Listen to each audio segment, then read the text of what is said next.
Hello, so tonight we are going to be making the pumpkin patch soap. So I have already gotten all my oils and shea butter, cocoa butter, and lye water solution mixed up in here. I mixed it to a pretty thick trace, which is what I want for this one because there are a lot of embeds. So I'm going to pour off a little less than half. One will be for the sky and one is for the ground.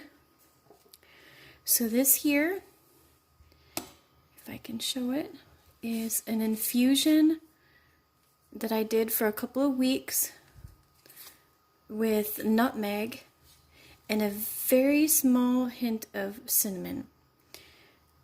And I am just going to pour the colored oil off the top so that the spices settle down to the bottom like how paprika does. And you don't want the actual scratchy spices in it. You just want that oil off the top.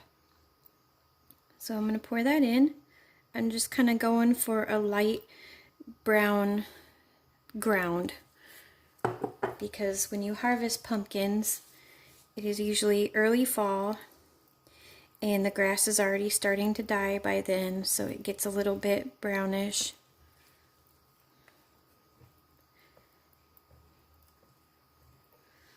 Okay, it's not quite where I'd like it, so I add a little more. And nutmeg is actually very, very good for your skin.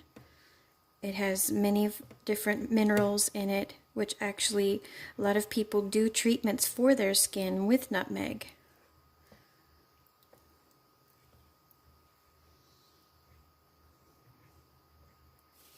So it will have a very subtle scent from them both. I just keep adding just a little bits at a time until I get to that color that I really want. And you know, like with natural colorants too, sometimes you have to go a little darker when you're making it because as it goes through the curing process, like overnight, it does fade a little bit on you. Even if you do gel phase, it will be a little bit lighter than you expected. So that looks good right there. And I'm going to add in just a little bit of cinnamon essential oil. I will not be adding that into the sky because the sky we are using indigo for, and cinnamon oil, like clove, is naturally brown, so you don't want to put that in what you're trying to make blue because it will definitely affect the coloring.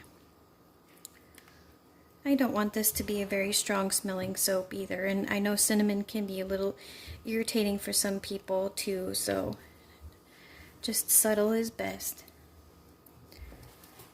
So we are ready now to pour the ground.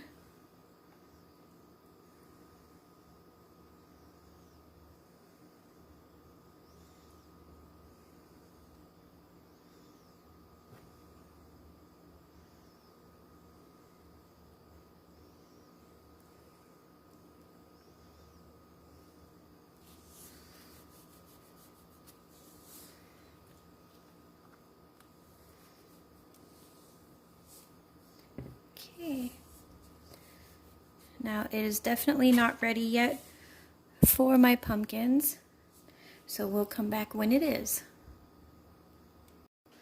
Okay, I am back. I thought I hit play or record and it didn't record, but so I've already placed my pumpkin in beds. Sorry that got cut off. And I've already poured some indigo in. I would say it was about a little less than a tablespoon. And you know, you have to be very careful when you work with indigo and with activated charcoal because they really stain a lot. And with indigo especially, it can get really dark navy blue on you with the infusion really fast. So it's better to add little by little until you get the color of blue that you want. And I'm right at that point here now.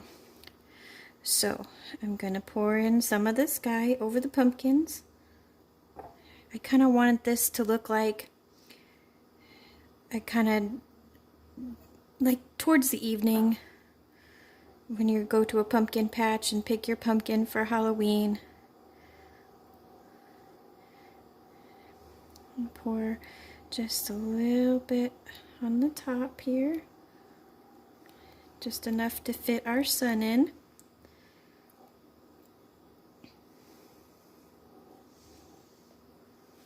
Okay, shake it around, smooth it out, and here goes the sun. I love those kind of days in the fall when it's not really sunny, but yet it's not really cloudy either. It's just kind of in between. So pretty. Fall is my favorite time of year.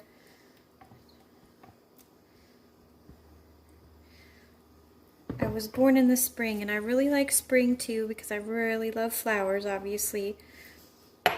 But there's just something about fall. It's my favorite kind of weather too, where it's not hot anymore and it's not yet cold.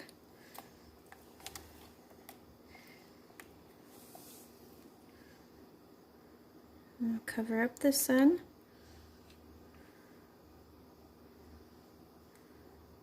And as you can see, you know, because I went to a thick trace, and because nutmeg and cinnamon are involved, any kind of warm spices,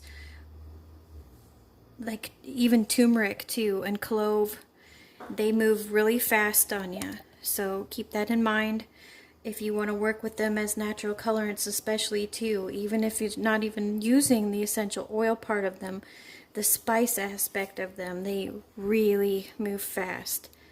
Which is good in a case like this, because when you have all these embeds to sink in, it's good to get nice and thick so that they hold, and you don't have to spend a whole lot of time waiting.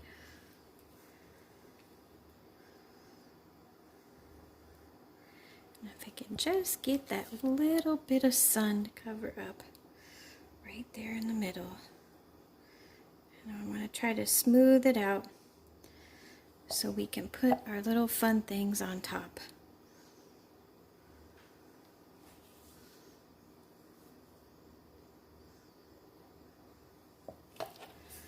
All right.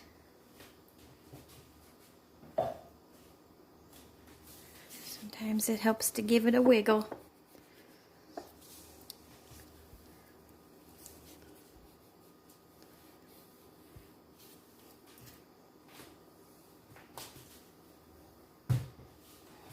Get this lined back up right here.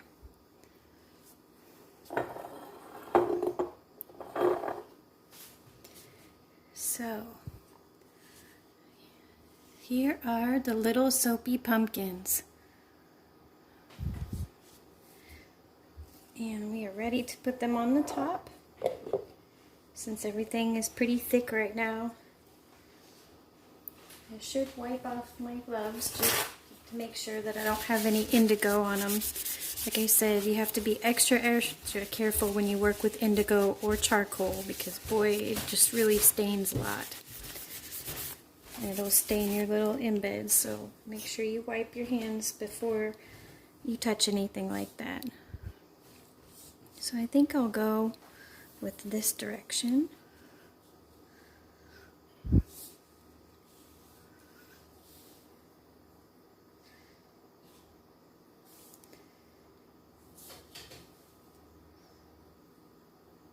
And they will stick if you just lay them right on top.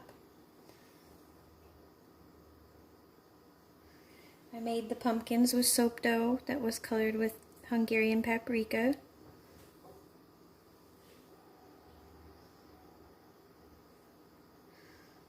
Trying to space them carefully too so that the stems don't get cut off when you cut it.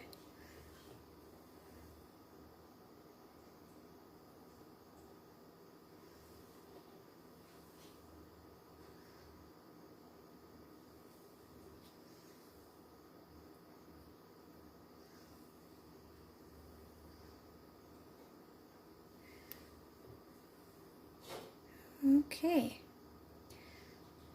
so that looks good, and I'll be back tomorrow to cut this, and we'll see the inside. So we are back the next day to cut the pumpkin patch, and as you can see, the indigo on the top has changed. The sky has changed a different color. That's why I said you always want to go darker when you go with indigo, because the next day it will fade on you, so always go a little darker than you expect to. The scent is really nice. You can smell the subtle nutmeg and cinnamon. And here we go. I have the 3 pumpkins. I try to do them different shades of orange with the Hungarian paprika. And this ground is nutmeg. And it's supposed to look kind of like dried grass or hay, like when you go to a pumpkin patch. And the ground's already starting to die for the fall. And then here's the little pumpkin on top. Really cute. They turned out nice. And when I was a kid, my 2 sisters and I, my mom would always take us to the same place. It was a farm stand for us to pick pumpkins. And I always liked the ones that were really round. And my older sister liked really tall, skinny ones. And my sister that was close to my age, she always liked ones that were kind of lumpy, funny shaped. So it was kind of funny that we all had our types of pumpkin. I wonder if everyone else is like that too when you pick one. Or do you pick a different type every year? Or you just go with the one that calls you? Carving pumpkins is one of my favorite things to do. I'll be able to do that, I think, this year with my little girl. Hopefully she'll be more patient this year to do it. She gets impatient waiting for you to get all the insides out. But you gotta save those seeds.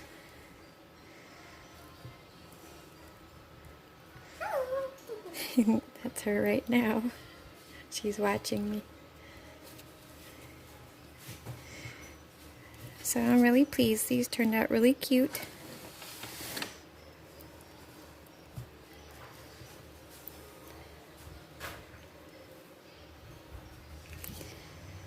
There's nothing like the feeling of going out into the open fresh air and seeing just piles and piles and piles of pumpkins, and for you to be able to pick one. And usually those places too have apple orchards, and I just love that too, going to get a big bin of apples and apple cider so I can make donuts with it. And this is the last one. So this one, and the black cat, and Mother Earth, and the unscented bubbles soap will all be available on the next shop update on the full moon on October 1st. Shop links will be listed below. Thank you so much for watching.